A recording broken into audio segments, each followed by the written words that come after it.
Siapapun saat ini, detik ini, yang menyadari kesalahan masa lalunya, segera menghadaplah kepada Allah. Memohonlah ampun kepada Allah. Jangan menunda-nunda permohonan maaf. Kita tidak tahu ada orang seger buger, ternyata setelah itu dia terbujur di ruang tengah, ditutup kain, orang pada ngerumuni di sekitarnya karena dia sudah kembali kepada Allah. Orangnya sehat. Maka dari itu mari, jangan ada yang menunda.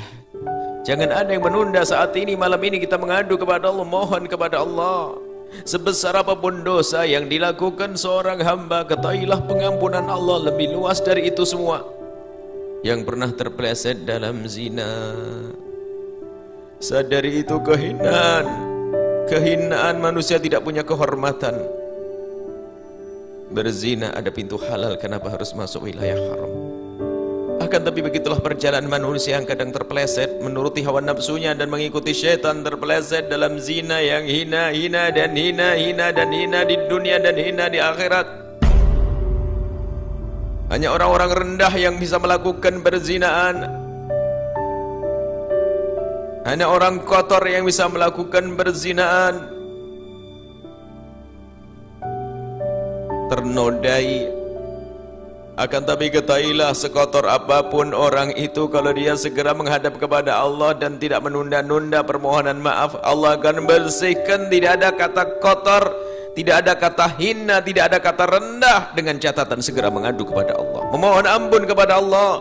Mungkin ada di antara mendengar suara ini, yang menyaksikan acara ini, ada di antara mereka hamba yang pernah terpeleset dalam zina. Anda harus sadari kalau itu kehinaan dan Anda saat itu hina dan hina. Akan tapi ketahuilah, malam ini adalah malam akan Anda tinggalkan kubang kehinaan itu dengan hijrah bertobat menuju Allah. Dan setelah Anda menuju kepada Allah, at-taibu minadz-dzambi kaman la dzambala, orang bertobat dari dosa seperti orang yang tidak pernah punya dosa. Sadari. Pintu halal mudah dibuka. Jangan berani-berani mendekati yang haram. Kadang sudah punya halal di rumahnya, akan tapi masih melakukan yang haram. Na'udzubillah, kehinaan di atas kehinaan. Dan dia tidak akan puas dengan apapun dan dengan siapapun, karena apa yang diikuti adalah angan dan hayalnya. Dia punya suami yang halal di rumahnya, dia punya istri yang halal di rumahnya, akan tapi lakukan yang haram. Maka ketahuilah, keharaman yang ia lakukan itu adalah dibarengi dengan hawa nafsu, bisikan syaitan.